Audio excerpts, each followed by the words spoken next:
Phil, I believe I recognize him as he's a Roanoke local. That's awesome. I've played against him a couple times at the StarCityGames.com Game Center. You know, that's one of my favorite things about the Star City events is you run into the same people, and you get to know people. It's like a community. I like that. Yeah, that's true. And Michael Braverman is a player on the East Coast, primarily in the North Carolina area. I know he's qualified and played in a handful of Pro Tours. He actually he top-8'd our Season 1 Invitational last year in Richmond that Jacob Wilson won. And we're going to start the game off here. Michael Braverman is going to lay a Misty Rainforest and pass. Phil Gallagher has a Basic Plains, which is one of the benefits of playing Death and Taxes, and an Aether Vial, which is basically the best start that this deck could have. Yeah, really good. The Death and Taxes deck, like I said before, it's looking to get ahead on the board, disrupt Michael's mana base, and be able to leverage that to get some damage in. The Death and Taxes deck doesn't deal damage particularly quickly. A lot of its creatures are kind of low power and toughnesses. You see 1/1s, 1/2s, 2/1s, and so it really needs to get them on the board early and quickly. So this Aether Vial is going to be a pivotal part of Phil's start. Yeah, it's just going to generate a lot of extra mana for him. Michael Braverman is going to go ahead and sacrifice his Misty Rainforest for an Underground Sea and end-of-turn Brainstorm, which is something that you don't see a lot of anymore. Those Brainstorms are generally used to try and generate card advantage and get rid of dead cards in the mid to late game. But with Phil Gallagher having an Aether Vial that early, I can understand Braverman wanting to fire off that Brainstorm just to try and find an Abrupt Decay to be able to handle it. Yeah, usually when someone fires a Brainstorm off so early, it means that there's either something wrong with their hand or something that they feel like they really need to see right away. The Brainstorm is it's such a powerful card because you can shuffle away cards that you no longer need, but you can only do that when you have a fetch land ready to use right after the Brainstorm. And you can see that that was not the case in that scenario. So we just got a Bayou and a Baleful Strix and pass from Michael Braverman. Phil Gallagher is going to draw a card. He's going to pick up another copy of Aether Vial. Looks like he does have a couple copies of Karakas in his hand, but he's just going to fire off that Wasteland on the Bayou. So we do see there that Phil did take his one Aether Vial up to 1 counter. The new Aether Vial, of course, has 0 counters, and just going to pass back to Michael Braverman, where it looks like he's picked up a Daze. So Michael's just going to attack with that Baleful Strix, bringing Phil down to 19. Actually going to tie up the life totals at 19 apiece from the earlier fetch land. Michael Braverman's just going to go ahead and play a Creeping Tar Pit and pass. Phil is going to activate his Aether Vial on his end step. Just a little pump fake just to see if Michael's going to have any responses. Of course, he's not going to put on a 1-drop and then just take his turn. Yeah, that's a really good play to make frequently with the Death and Taxes deck that I don't think a lot of the players that I've played against do enough. Just activating your Vial can be a huge threat, and you want to do that over and over again, even if you don't have anything to put in, just so that when you do have something to put in, your opponent may not pay enough respect to that. So Phil's just going to lay one of those Karakas, cast an Umezawa's Jite after ticking his Aether Vials up to 1 and 2. Braverman's going to draw for his turn and fire off a Hymn to Turak. Now, Phil's going to activate his Aether Vial in response to put a Serra Avenger onto the battlefield. That way it's protected from this Hymn. And then Michael Braverman's going to go ahead and pick 2 cards out of Phil's hand randomly with a die to discard to the Hymn to Turak. We got a Phyrexian Revoker and a Karakas. So 1 blank, 1 good one. About 50-50. You can't feel too bad for that if you're Phil. Yeah, for sure. It's good that Braverman also was able to fire that off and at least get something, because Phil's hand is going to be empty pretty quickly. Yeah, so Braverman just has another copy of Creeping Tar Pit and pass back. He's not going to attack with that Baleful Strix. He's going to keep it back on defense against that Serra Avenger. And even though Phil does have a Jite on the battlefield, that Strix was going to play some good defense until it decides to go work in the fields. So the Strix was still a 2-for-1. I mean, that's all Michael wants to do. His life total is high enough where he doesn't have to worry about dying too quickly, and he just wants to 2-for-1 his opponent a few times and grind him out. That Jite is usually a really big threat against a lot of decks, but because Michael Braverman has Abrupt Decay, its power is dampened quite a bit. So we see here Phil is just going to attack in for 3 with his Serra Avenger, pass the turn back to Michael Braverman, who's picked up another copy of Brainstorm. So he's going to draw 3 and put 2 cards from his hand back on top of his deck. And man, I love Brainstorm. Yeah, Brainstorm's great. For those of you who haven't played Brainstorm, it's literally one of the best parts about playing Legacy. We've had a couple people in the community say that banning Brainstorm would be a good thing because it'd shake up the format, but just casting Brainstorm, it just makes everything go so smoothly. So once that Brainstorm is resolved, Michael's going to go ahead and suspend and Ancestral Visions. We've got 4 time counters on it. Phil's going to equip his Sarah Avenger with the Umezawa's Jite and get in for some damage and get 2 counters on his Jite. Now he does also have an Aether Vial on 2 and an Aether Vial on 3, so the world is his oyster as far as what creatures he can put on the battlefield for free. Yeah, and I mentioned before that the Death and Taxes deck doesn't really have access to much card advantage, but the Umezawa's Jite is one of the few ways that Death and Taxes can actually generate a lot of value. So Michael Braverman, if he wants to deploy any creatures to the board, he really needs to find an Abrupt Decay first. Now that Ancestral Visions, the Brainstorm, those are all going to be helpful in finding some stuff to deal with it, but so far he has not. So Michael's just going to go ahead and pass back very quickly without casting anything. And it looks like he has a bunch of green cards in his hand. No green mana. But no green mana. Yeah. He did not have a shuffle effect off that Brainstorm, wasn't able to find a fetch. So now Phil is just going to continue to attack with this Sarah Avenger equipped with the Umezawa's Jite. He's at 19, Braverman is down to 7, and this will be a lethal attack from this Sarah Avenger if he decides to go for it. And he has another Wasteland to even further constrict Braverman's mana, in addition to that Rishadan Port that he has on the battlefield. And just to go back to a little earlier in the game, turn 1, Michael Braverman, he shot off a Brainstorm, and I think Phil Gallagher, he saw a little bit of weakness there, saw that something was wrong with Michael's draw, and Michael did have a green source early in the game, but Phil took the opportunity when he saw that weakness to wasteland that green source, and you saw how that had a ripple effect throughout the rest of the game. And so Phil Gallagher is going to go ahead and attack with that Sarah Avenger, pump it twice from Umezawa's Jite, bring it up to a 7-7. He's going to take game 1 over Michael Braverman. Death and Tax is going to be up a game against Shardless Sultai. Players going to go ahead and go to their sideboard. So let's go ahead and take a look at our player sideboards and see exactly what's going on here. What do you think that Phil's going to do? So the cards that I think Phil's going to bring in are, he can bring in Council's Judgment just to have another removal spell.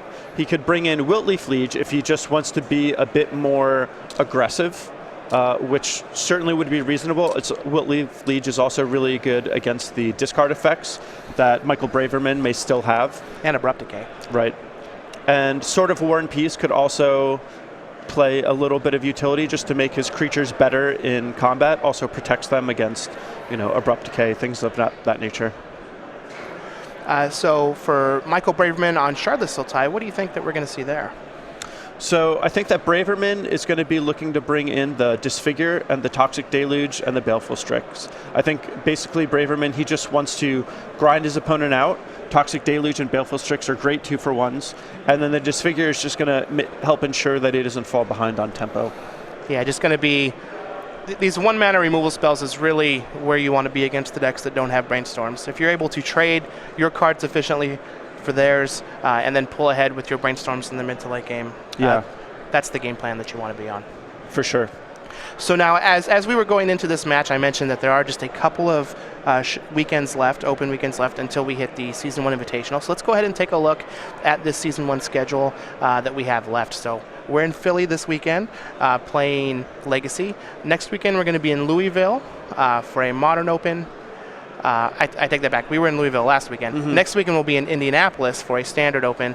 After that, we'll be in Baltimore for another Standard Open, and then we're going to be in Columbus for our Invitational weekend, April 15th through the 17th.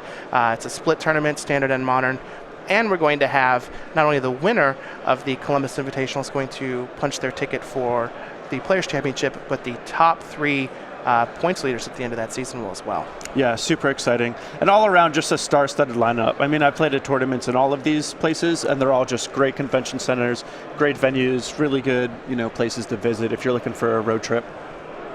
Yeah, I mean, I've been to them all. They're all great. Yeah. food there is great. There's actually there's a market across the street here in Philly. There's a market in Columbus as well. Yeah. That's very, very good. Good food, good magic, good people. Yeah, Star City runs a good circuit. Yeah, that's basically all you need. Pretty much. Now, we also have a playmat that you can get for the rest of this season as well.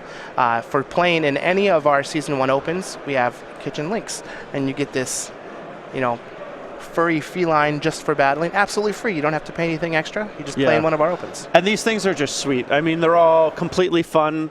This one, you've got the Lynx just dumping milk all over itself. You've got the hipster one with the glasses and the pipe in the background, and then you've got the murderous one with the knife in his mouth. Got a lot of people don't notice that one, but that's the one that'll get you. That's the murder cat? Yeah, that's the murder cat. So let's go ahead and hop back to our players. It looks like they've finished up sideboarding. Phil looks pretty happy with his hand. Oh, nobody's hadn't looked at it yet. Most of the time my opponents have their hand face down like that and they're smiling at me. Yeah. They usually have a snap They have a turn 1 kill. Well, we can see some turn 1 kills in Legacy, not with these matches. Yeah, not with these decks. These are two of the most fair decks in the format. Both of them are just... I mean, the most unfair thing you're going to see is a turn 1 Aether Vial, which we did see last game, but by Legacy standards, that's still quite fair. I don't know. I feel like a turn 1 Deathrite Shaman out of Shardless Sultai is a little more unfair, considering that card's banned in Modern. Yeah. Dude, Deathrite Shaman, when Deathrite Shaman was legal in Modern, I was playing Jund, and the turn 2 Liliana in Modern was just one of the greatest feelings ever. Almost as good as Brainstorm. Is that better than like a turn 3 Bloodbraid Elf? No, but it would be nice when you got turn 3 Bloodbraid Elf into Liliana. That was... Dude, remember when Bloodbraid Elf was in Standard? Yeah. I was playing Jace. Really? Dude, I cashed my first GP with Bloodbraid Elf. That was great. So these two decks are basically Legacy, you know... They're Legacy staples. I mean, if Legacy staples. Yeah. Death and Taxes, a deck primarily favored by the European players. It's really big over in Europe. Shardless Sultai is the deck that was initially designed and championed by our own Jerry Thompson. Yep, big fan of the deck. And as we get started here, Braverman just going to lead on a Creeping Tar Pit and pass. Phil Gallagher is going to have a turn 1 play off of his plane, so this time it's Mother of Runes and not Aether Vial. A little less scary since it can just get handled by any removal spell. Yeah, Mother of Runes on the draw is a lot worse than Mother of Runes on the play, especially because a lot of Michael's removal is 2 mana. Now Phil did take a mulligan, and it looks like he does not have a second land drop, and is just going to go ahead and play another Mother of Runes and pass the turn back to Michael Braverman. So this would be a great turn for Braverman to have something like a Shardless Agent. There's a creature on the battlefield. He can get use out of any removal spell it happens to hit. But it looks like we're not just slamming a Shardless Agent, and we're going to go with a Brainstorm. And we saw last game Braverman fire off a Brainstorm a little earlier, and it was reason to believe that there's something wrong with his draw.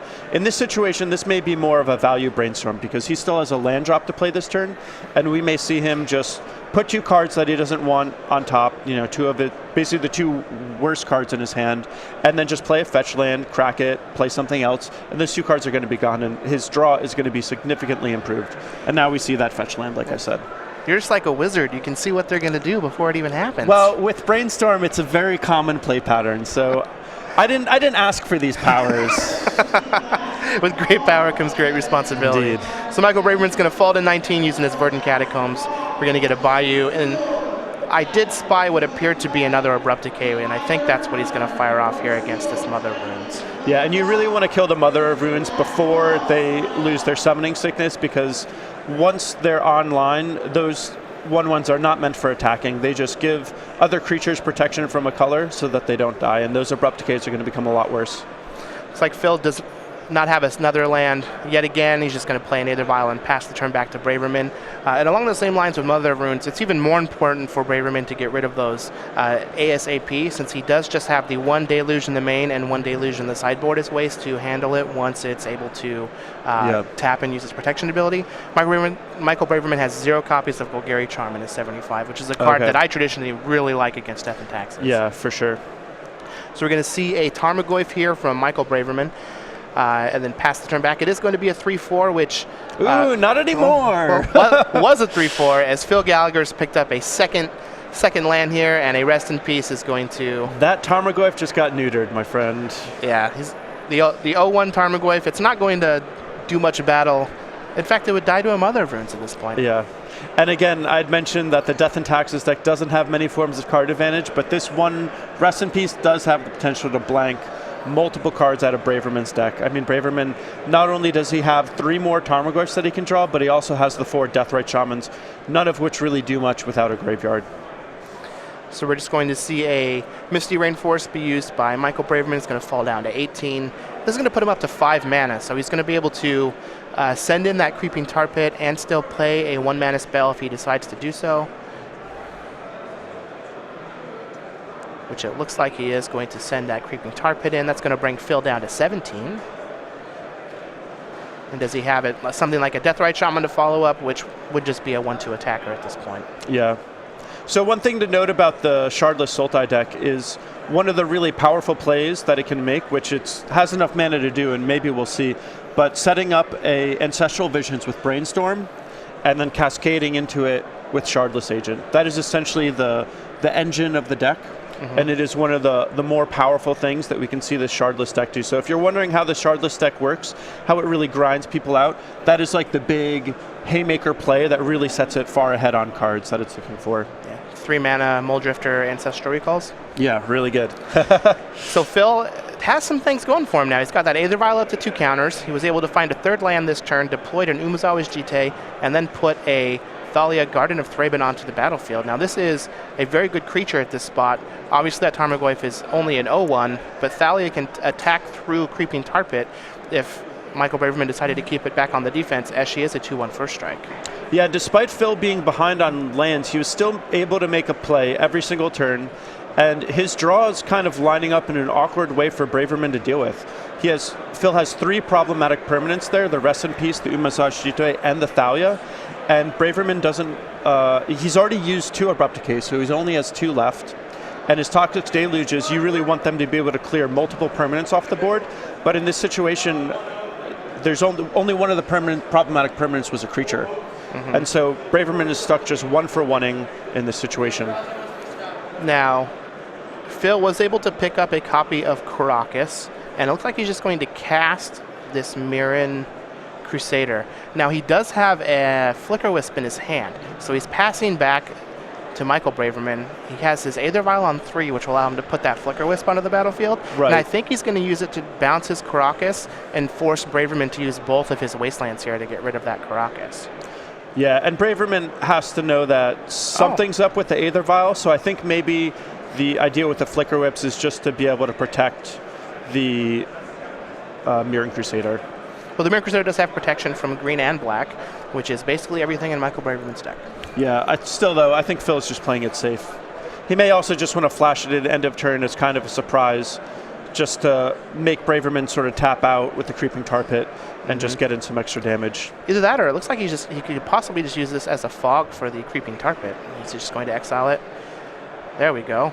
Pretty good tempo play. Just taps down your opponent's mana, makes it so he's basically going to do nothing. And Phil looks like he's in really good shape this time. He just has all of his best cards against Braverman, and Braverman has kind of been flooding out. Yeah, it's also really interesting to note that one of the big benefits of playing this Death and Taxes deck is that you get to play all of these basic lands, and Braverman had a double Wasteland draw that just didn't do anything against a mana-screwed opponent. Right. So Phil's just going to go ahead and put that Jite on the Mirren Crusader, which is going to get ugly really fast because it has double strike. The double strike's huge with all the equipment that acts like that. The swords also are really good on the Mirren Crusader. So it looks like he's just going to get 4 counters, take care of the Deathrite Shaman, take care of the 0/1 Tarmogoyf. And then he has a Rishadan Port for the follow-up to tap down that Creeping Tar Pit. And he's just in the driver's seat at this point. Yeah, this is going really, really well for Phil. He's been able to line things up in a way so that his threats just were really difficult to answer. He had a nice diverse suite of answers. He's got creatures, artifacts, enchantments, and despite the lack of mana in the beginning of the game, it's kind of a classic example of just, the screw beats the flood so long as the game gets drawn out enough. So Michael Braverman did pick up a copy of Brainstorm, so if there's anything that you can draw to get you out of a sticky situation in Legacy, it is going to be the card Brainstorm. That is step 1 in a lot of my books on how to come back and win games. Yeah. So let's see if we can find something here. Toxic Deluge is basically what he's looking for, since 4, 7... technically, Phil could attack for lethal next turn if he decides to go all in for it. The Jite will get 2 counters before it hits again. It hits again, which will allow you to pump and get some extra damage in. So Braverman's going to go ahead and fall to 10 using his Verdant Catacombs, shuffle away those cards that he put back on top of his library, but also get his 4th mana. And hopefully we see something that's going to be good here. If he does Deluge, he's going to have to do it for 4 because the Jite is going to be able to pump up the Mirran Crusader? Yeah. So that's going to be a little problematic. It's definitely a really tough spot for Braverman. It's going to require quite the powerful line of play to be able to get through this. Well, here's a Shardless Agent into a Brainstorm. Now it looked like... Yeah. So I believe that Braverman already played a land this turn, so I think he's drawing dead at this point. You got to fight the good fight, but it looks like Phil's going to be able to just... And he already used his Disfigure, so he doesn't have something that could like kill the Flicker Wisp. Yeah, I think even the Mirran Crusader just has him dead, though, because he can make it a 4/4 attack. It's going to get 2 more counters, and then he can make it a... Oh, so just 12 damage total? Yeah, on its own. So Michael Braverman, he's just going through the motions, but it looks like this this brave soul is going to get slayed. Yeah, so Phil's just going to go ahead and tap down the Underground Sea, send in his creatures. He's just going to make that Mirran Crusader a 4/4. And kaboom! We've got the powerful 1-2 punch of the Mirran Crusader and Jite. Not a lot of people can handle that. If I got punched in the face twice by Mirran Crusader, I'd get knocked out also. Yeah. So there we have it. Phil Gallagher and his trusty Death and Taxes deck is going to take this match 2-0 against Michael Braverman on Shardless Sultai. I've played this matchup quite a bit, and I felt like I was favored from the Shardless Sultai side. But then again, I did have cards like Golgari Charm in my deck, and not many people are still on Mirran Crusader, and it worked out very well for Phil. Yeah.